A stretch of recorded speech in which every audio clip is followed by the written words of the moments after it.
काय नाही, आज आम्ही ठरवलं सगळ्यांनी एक जाहिरात द्यायची, गुमशुदा की तलाश. हरवले आहेत देशाचे पंतप्रधान आणि देशाचे गृहमंत्री. 2 आठवडे झाले संसदेमध्ये देशाचे पंतप्रधान नरेंद्र मोदी आणि देशाचे गृहमंत्री अमित शहा यांचं खासदारांना दर्शन झालेलं नाही. मग संसद कशा करता चालवत आहे? इंस्टाग्रामवर चालवा ना संसद इंस्टाग्रामवर चालवा, ट्विटरवर चालवा. नवीन संसद कशा करता उभी केली नरेंद्र मोदींनी? 20,000 कोटी रुपये खर्च करून. त्याचं उत्तर त्यांना द्यावं लागेल. जर तुम्ही संसदेत यायला घाबरत असाल, मग नव्या संसदेचं निर्माण केलंच कशा करता? फक्त तुमची पाठी लावण्यासाठी की मोदींच्या हस्ते असं उद्घाटन झालं म्हणून? जे खासदार, जे प्रधानमंत्री देशातल्या संसदेला सामोरे जायला टरकतात, त्यांना देशाच्या पंतप्रधानपदी राहण्याची नैतिक अधिकार आहे का? किंवा जे गृहमंत्री मोठ्या मोठ्या बाता मारतात, धमक्या देतात ईडी सीबीआयच्या आणि याच्या, ते संसदेच्या सभागृहात यायला घाबरतात, त्यांना देशाच्या गृहमंत्री पदावर राहण्याचा अधिकार खरोखर आहे का? याचं आत्मचिंतन आता भाजपच्या खासदारांनी आणि भाजपच्या इतर पुढाऱ्यांनी करायला पाहिजे. आज आम्ही पुन्हा त्यांना बोलवण्याचा प्रयत्न करू आणि अमित शहांचा राजीनामा मागण्याचा जो आमचा उपक्रम आहे तो चालूच राहील. पुण्यात होते महाशय परवाही, रात्रीच्या काळोखात पुण्यात गेले, तिथे निदर्शनं झाली त्यांच्या विरोधामध्ये. आज दिल्लीमध्ये निदर्शनं सुरू आहेत त्यांच्या विरोधामध्ये. जनतेला सामोरे जाणं. जनतेला तुम्ही सामोरं का जात नाही? तुम्हाला जर लोकांनी खरोखर निवडून दिला असेल तर तुम्ही लोकांसमोर जायला पाहिजे. आणि जर तुम्ही चोऱ्या माऱ्या करून, लफंगीगिरी करून, हूड चोरी करून दहशतीच्या मार्गाने निवडून आले असाल तर ती दहशत तुम्हाला छळते. एवढंच मी सांगेन.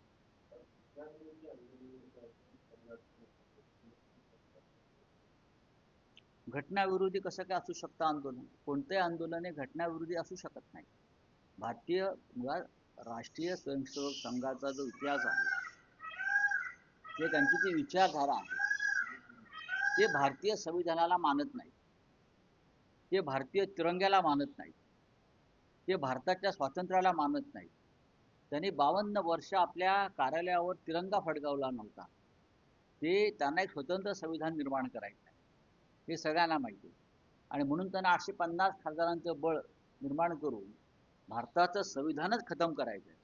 त्याच्यामुळे आंदोलन हे संविधान विरोधी आहे असं म्हणणं हा डॉक्टर बाबासाहेब आंबेडकरांच्या संविधानाचा अपमान आहे. मग गेल्या अनेक वर्षामध्ये भारतीय जनता पक्षाने केलेली जी आंदोलनं होती ती कोणत्या संविधानाच्या चौकटीत बसत होती? जयप्रकाश नारायण यांचं आंदोलन 1975 हे संविधानाच्या कोणत्या चौकटीत बसत होतं? हे जे कोणी संघाचे महनीय पुढारी आहेत त्यांनी या देशाला सांगायला पाहिजे. आपण सगळे भाजपचे लोक, तुम्ही हा देश चालवताना संविधानाचा आदरच करायला तयार नाही. या देशातला तरुण वर्ग जंत्रमंतरवर जमला आणि एका भ्रष्ट शिक्षण मंत्र्याचा राजीनामा मागितला, ज्याच्यामुळे 20 विद्यार्थ्यांनी आत्महत्या केल्या. त्याचा राजीनामा मागणं हे घटना बाह्य आहे असं कोणाला वाटत असेल तर त्या माणसाची मानसिकता तपासावी लागेल. तर संघाची वरिष्ठ व्यक्ती जर आपण पद्धतीने विधानं करत असतील तर मग ज्या पद्धतीनं इथून मागं आम्ही शिक्षण मंत्र्याच्या राजीनाम्याचा इतका वेळ लागला, संघाचं पाठबळ होतं असं म्हणायचं या सगळ्या अडचणीचं काय? नाही, नक्कीच नक्कीच. बघा की मुळात सरसंघचालक मोहन भागवत यांना हे वक्तव्य मान्य आहे का? मला हे कोणी केलंय माहित नाही. अतुल लिमये, हा, कोणी केलंय माहित नाही. अच्छा, अतुल लिमये यांनी महाराष्ट्रामध्ये 80,000 कॉर्नर बैठका घेतल्या होत्या आमचा पराभव करण्यासाठी. त्याच्यामुळे ते अशा प्रकारची वक्तव्य करू शकतात. बरोबर आहे. सरसंघ चालकांना माझं आव्हान आहे, जंतर मंतरवरचं आंदोलन हे असंविधानिक आहे की नाही, होतं की नाही, याच्यावर त्यांनी भाष्य करावं. कारण जेन झीच्या भावना समजून घ्यायला पाहिजेत असं वक्तव्य सरसंघ चालकांचं होतं. जेव्हा आंदोलन सुरू झालं तेव्हा तरुणांच्या जेन झीच्या भावना ज्या आहेत त्या समजून घेतल्या पाहिजे असं सन्माननीय परमपूज्य सरसंघ चालक मोहनराव भागवत यांचं म्हणणं होतं आणि ते योग्य होतं. आणि जर संघातून हा दुसरा आवाज निघत असेल याचा अर्थ संघामध्ये मोदी शहानी माणसं पेरलेली आहेत त्यांची चमचे. हो गया. तर पप्पू यादवांनी परवा दिवशी संसदेच्या परिसरामध्ये आंदोलन केलं होतं. राम मंदिरामध्ये त्या पद्धतीनं दानचोरी, कथित दानचोरी झाली आहे. आता आम्ही बरोबर आहे तुमचं. काल काल दुर्दैवी तो प्रकार मी पाहिला. मी असताना भेटणार आहे जाऊन त्यांच्या निवासस्थानी. प्रश्न असा आहे की दानचोरी विरुद्ध आवाज उठवणं हे पण असंविधानिक आहे का? हे त्या विचारा संघाच्या त्या पुढाऱ्यांना.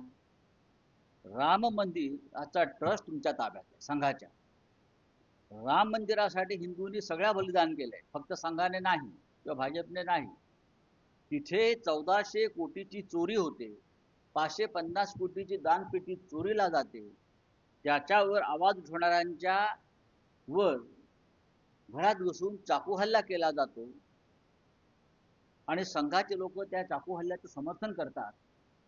हे संघाचं किती अधपतन सध्या सुरू आहे याचं हे उत्तम उदाहरण आहे की संघाचं अधपतन. या संघाकडे आम्ही एक नीतिमान आदर्श संस्था म्हणून पाहत होतो, ते चाकू हल्ल्याचं समर्थन करतात. आणि अशा प्रकारचे वक्तव्य म्हणजे राम मंदिरातल्या दानपेटी चोरीला संघाचा पाठिंबा आहे का?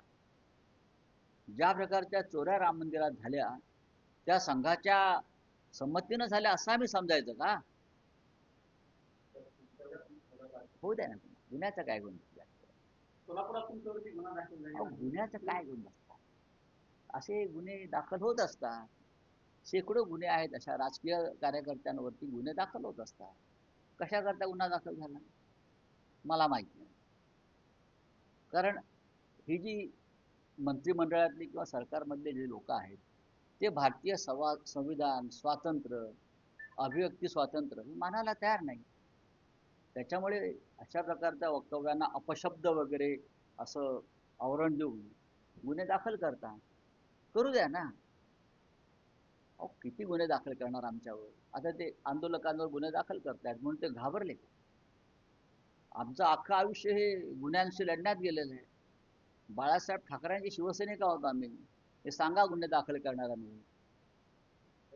नाही पण हे गुन्हे ज्या जयकुमार गोरे मंत्री आहेत त्यांच्याबद्दल तुम्ही ट्विट पण केलेलं होतं. मग त्यांनी माननीय उद्धव ठाकरे यांच्याविषयी जे वक्तव्य केलं बरं का, ते कोणत्या संहितेमध्ये आणि कोणत्या सभ्यतेच्या चौकटीत बसतं?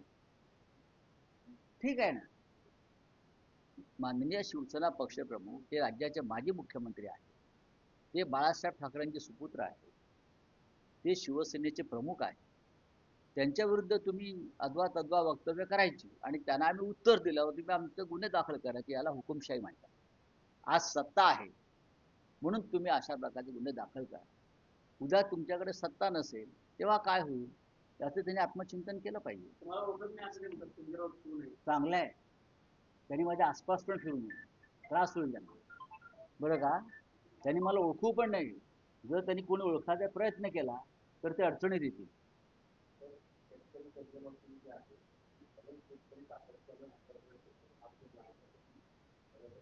बघा, लाडक्या बहिणींचा योजना आणि कर्जमाफी योजना या दोन्ही फसव्या आहेत. हा भूलभुलई. हे लवकरच त्या विषयातले तज्ज्ञ शेतकरी नेते त्याच्यावर बोलतील. तर नाशिकमध्ये खड्डे झालेले आहेत आणि आता बॅनर झालेले आहे. तर खड्डे नाशिक करायचं असेल तर छगन भुजबळ यांना पालकमंत्री पदावरून आता सुरू झालेला आहे. कोणी पालकमंत्री झाल्यामुळे किंवा बदलल्यामुळे नाशिककरांच्या जीवनातले खड्डे दूर होणार असतील तर राज्याच्या मुख्यमंत्र्यांनी विचार करावा. सध्या नाशिकची जबाबदारी भाजपच्या चंपतरायकडे आहे. त्याच्यामुळे हे खड्डे वाढतात, भ्रष्टाचार वाढतो, हे खरं आहे. म्हणून ते भाजपचे चंपतराय बसलेत ना तिथे, मंत्री आहेत ना ते. त्या भाजपच्या चंपतराय यांचं लक्ष खड्ड्यांपेक्षा किंवा उत्तम कामापेक्षा ठेकेदारां आणि कमिशनबाजी याच्याकडेच आहे.